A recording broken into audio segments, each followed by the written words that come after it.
What's that? We got mad apples. The new definition of black excellence.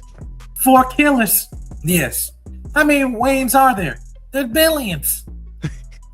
Welcome back to Solo Media. Here for our review of Scary Movie 6. This is the 6th installment in the Scary Movie franchise. But as a return to form, because this has been almost over a 20-year sequel to actually not the last Scary Movie, but actually Scary Movie 2, because that was the last one we had the Wayans who started this franchise, and then Weinstein Company and everyone took the franchise from them when it paid the black man and all that stuff, and then he basically reaped what he sowed, and he's in jail. And now they got the Disney got sold, Miramax got sold and everything, but now Paramount, here we are now with Scary Movie return to form with the Wayans, with Marlon Wayans, Shawn Wayans, along with everybody else, Regina Hall, Anna Faris, and also some newcomers within the family, and also newcomers as well. But this film, when this was announced, everybody was excited to see this. But again, because it's this new generation we're in, there was a lot of expectations about what this film is going to be in terms of how offensive it was going to be, how far they're going to cross the line. And I can just say this after watching this movie, my personal opinion, I feel they haven't crossed the line enough. But that's just me. In terms of what the expectation, I was kind of like, oh, well, you actually are playing safe with this. And me knowing Wayans all my life and everything, and Living Color and everything, I knew they could have done a lot more. But I think there was definitely some restrictions now in this current, climate that we are in that generation.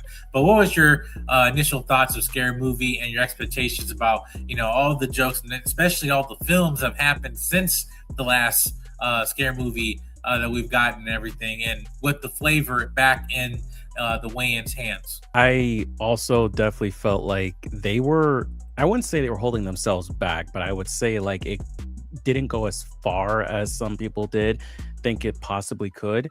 But yeah, no, this movie, look, when it comes to this, you got to know, if you are a fan of the Wayans Bros humor, if you are a fan of the type of stuff that they do, you're going to have a fun time with this. But I've already seen a lot of mixed opinions about just like people's perspectives, because it's like, oh, this isn't as good as before, whatever, because they were holding themselves back. But I think in terms of what they were setting out to accomplish, basically returning to form of what the Scary Movie films have been, while also bringing back the original 4 cast members along with the new ones, and not only spoofing on the movies that have come out since they left, but also even taking some shots at what had happened to the franchise since the Wayans Brothers left.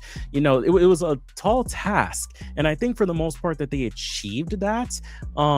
Again, not every joke is going to land, not everyone is going to stick, but I think in terms of like parroting and spoofing the movies that have come out to the likes of Weapons and Sinners and even other films like K-pop Demon Hunters, surprisingly, while also just being like, why'd you do Scary Movie 3 and 4 without us? Like, when the brothers left, I was there for them, type of stuff. I think that they accomplished their goal. It could have gone crazier, but maybe they're saving that for, if this does well, a Scary Movie 7. Who knows? But I personally had a lot of fun with it. Again, not everything landed, but I personally had fun with it. I was obviously, as a fan of this franchise, I grew up with this. I watched the first and second Scary Movies, a lot younger than I should have. I was too young probably to watch it, but it's whatever. Part of my comedy came from Wayans and stuff like that, because my parents are also, Gen Xers and everything. So it's, part of that generation, Living Color, all of that.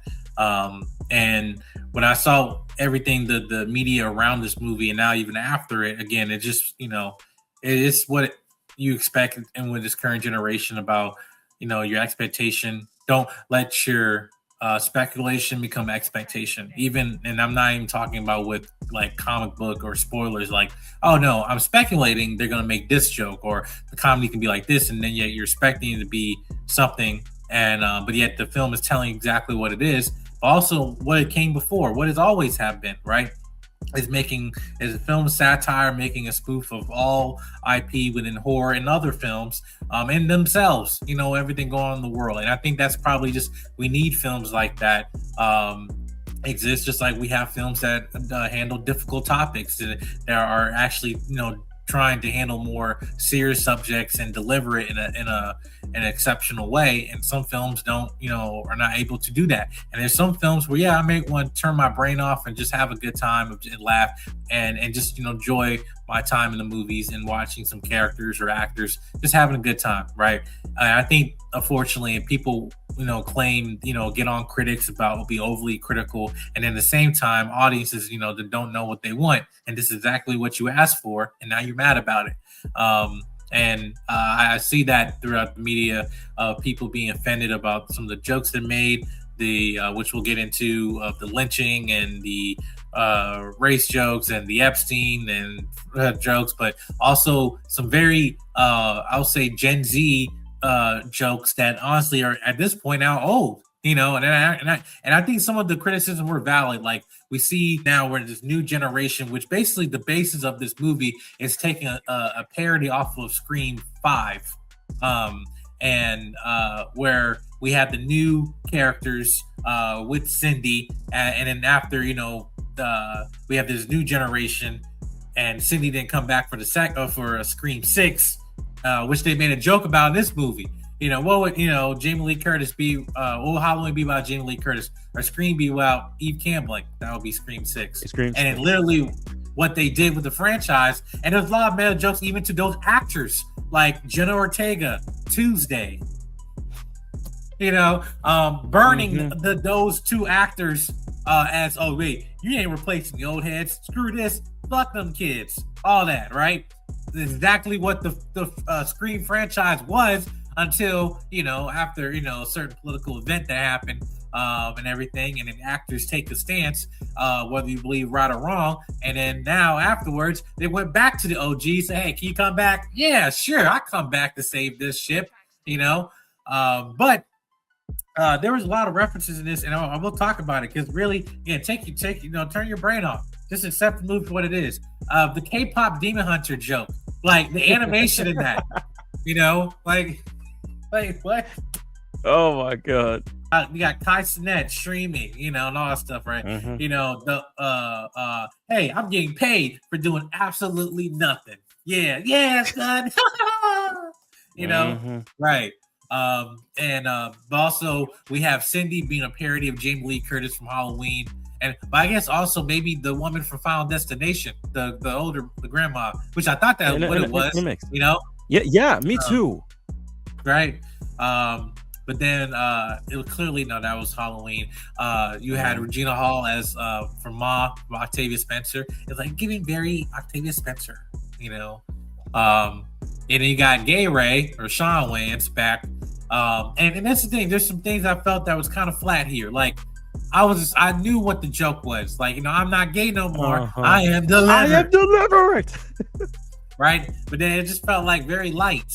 I don't know if that was just me just nitpicking on that, but just the execution of that, like, I was expecting you to go a lot harder than that. No. You are not the only one, because it's like I legit, like the jokes were there, but it could have gone harder, mixing the whole like I'm not gay no more moment with the freaking ending of Sinners. Like it could have gone harder. It really could have, especially when you think about the jokes that they made about Gay Ray in the past. It could have been elevated, especially for his return. But like, I mean, it is what it is, Yeah. I think the best joke in this entire movie for me was the substance joke. Yes. Of the injection with the stuff, right? And then you get the injection, and then what happens is that the anchor woman, it's supposed to be a parody off of Courtney Cox from Scream. She turns into white chicks, Marlon Wayans white chicks. From the Hiltons. I'm freaking pissed. Oops, wrong movie. Right?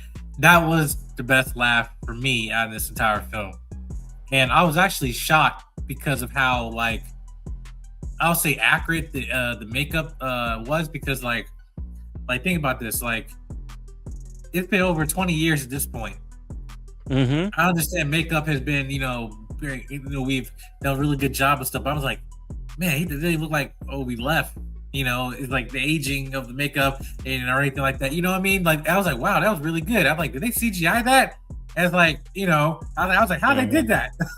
That's just like I legitimately thought it was a cameo for a second. I'm like, are we sure it's not her? Just with some like de-aging, like right. Which might be. Might be wrong, but from the looks of it, it's just like, oh, that was really good. And I was like saying, now is it possible for you to do white chicks now, right? Which is a whole nother conversation. Like I think we'll get into it in this review, but yeah, I just felt like some of the jokes there. Some of the jokes did not land. I felt they're just flat. Obviously with some of the secondary characters of just like parody of themselves. I did like his nephew who looks exactly like Keenan Ivory Reigns, Gregg Wayans, their nephew, who plays Shorty's nephew in this movie, who was basically, you want to eat pussy, just just roll the blunt, man, and like that shit, crazy. Like that was not only a reference to freaking Sinners with what he said, you want to keep a woman, you find it, lick it, but also just taking it to the most extreme. And not only that, but also his nephew and a certain other character just being a parody off of the twins from the Scream movies. Yes, right. And now a part of me, I was expecting, because of how the guy that plays Jack, who was supposed to be the parody of was it Jack Quaid? Jack Quaid's from Scream 5, yeah. It's like a part of me, I was like, I hope they don't do this, but I'm like, would they do this? Was actually make him a parody of Charlie Kirk, because he has certain. It was always in the back of my head just how he looked. I mean, I don't know if you're seeing it now, but it just, to me, it looked like, bro, like he looks like Charlie Kirk. I understand he's supposed to like Jack Quaid, but like, but And I found out there was other jokes like politically that they had to remove out of here. They kept the Epstein files unredacted. In there. But yeah, there were like some jokes even about lynching. Like, like when he whipped him, like, really, man? You're being whipped? Oh, wait. Oh, sorry. I didn't mean that. No. And also they bring up the news. It's like, wait, you gonna hang a noose on me? And like, wait, no, I'm not doing that. And then he pulled the guns, like, man, just to take another black man down, like, whatever, you always die in the movie. Boom. I blame the manosphere. Like, what? But I didn't know what your thoughts is on how really the ending of this movie was kind of like at the point of this whole film creation. We find out the killers is Shorty, is Gay Ray, is Shaq from Scary Movie 4. And what was, I forgot the other actor. Anthony Anderson, who was in Scary Movie 3 and 4, I believe. Yeah. And then, but yeah, it was like, listen, we made Black excellent. Hey, listen, Shaq, you had your own ESPN show and everything, and, you're NBA champion, all that stuff. You make us proud. Thank you, man. Thank you. But, you always got that horrible, host of the show and everything. You always talk like this. Kobe.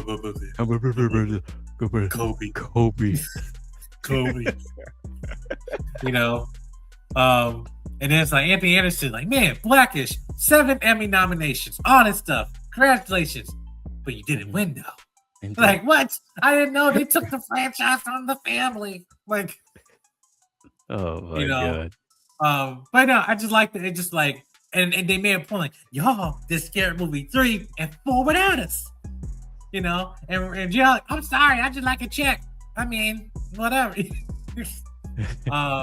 But no, but outside of the film, I know I saw interviews with Anna Faris.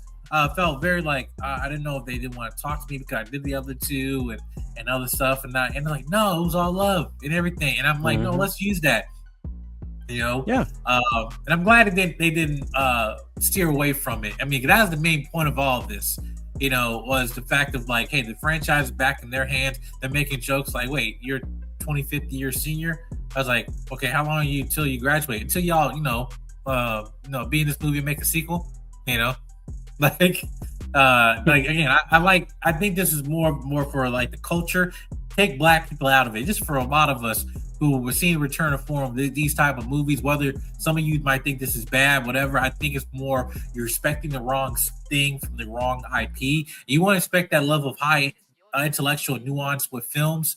Expect that from a different franchise or whatever. I'm not saying to have that bar for movies is not necessary, because yeah, definitely we should be pushing that strive, but it's like to say like, oh no, this is just brain rot and we don't need to bring this back. Like, who are you to say that we don't need to bring this back? And then Austin Powers, White Chicks, Little Man, all these other movies that back in the day I watched, comedies I grew up with. I'm like, yeah, some of them will be offensive today, but at the same time, doesn't mean I'm offending a set community because I'm smiling just seeing these characters again. I would love to see a Austin Powers if they were able to do that. But what was your thoughts on, not only the fact of them acknowledging the return of this franchise, but also just the comedy and the reaction of people of society being overly sensitive, even when they make a point of that, even with the transgender, character and everything, and other talk about wokeness, the woke meter that powers a freaking sinner's car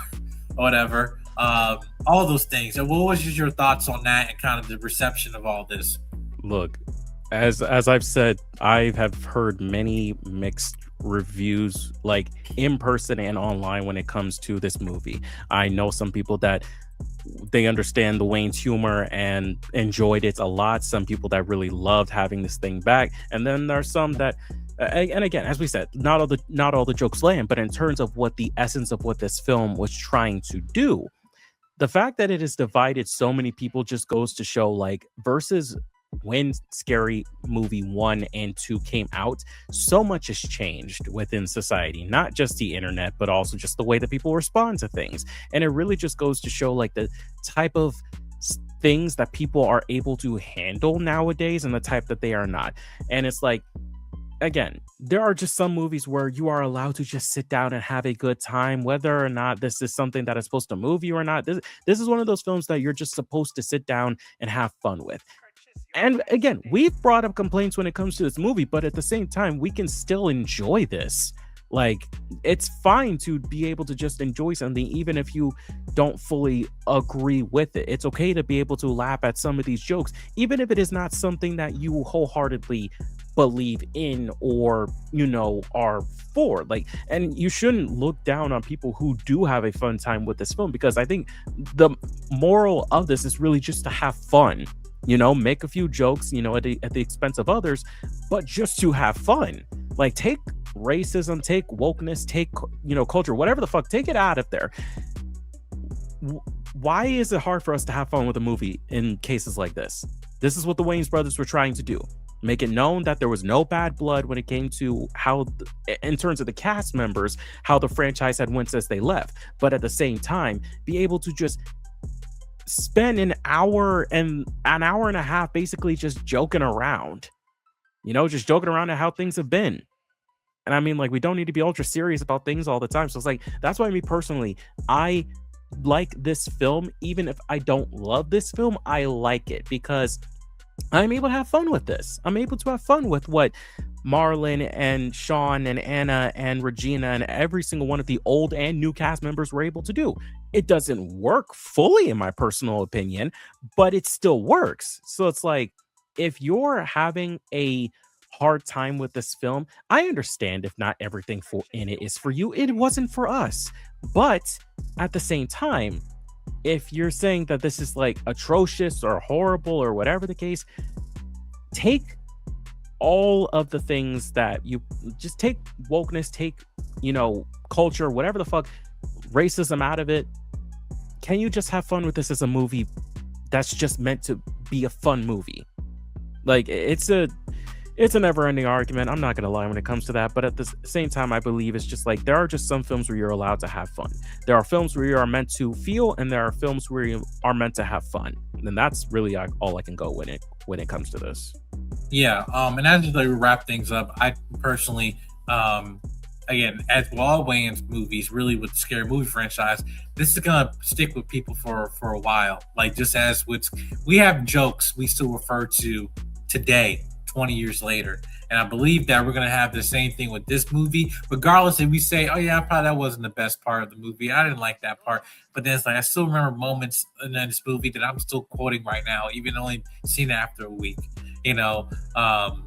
And again, but I need the fact that a film like this exists is necessary, again, because all film is subjective, just like art is subjective, right? And we have to understand that that all, you know, art has meaning and has a level of importance for an audience, and you don't even know who will be impacted by that said movie. But yeah, I just feel like, again, this is not my favorite scary movie. I'll say probably most likely is my least favorite out of the Wayans, but it's better than 3 and 4. But it's like, you know, maybe definitely 4 and 5. And yeah, so if I had to rank it, I'll put, I like 2. I like 2. 2 and 1 are interchangeable for me. Then it'll be Scary Movie 6. Then it'll be Scary Movie 3, and then 4 and 5. Yeah. But that'll be my ranking for that. But that concludes our review for Scary Movie 6, which is currently in theaters right now. Let us know your thoughts. Did you like it? Did you love it? Are you a hater? Are you a D1 hater? Or something? Or are you easily offended? Are you offended by this movie? Let us know in the comment section down below. And we'll see you guys next video. Peace.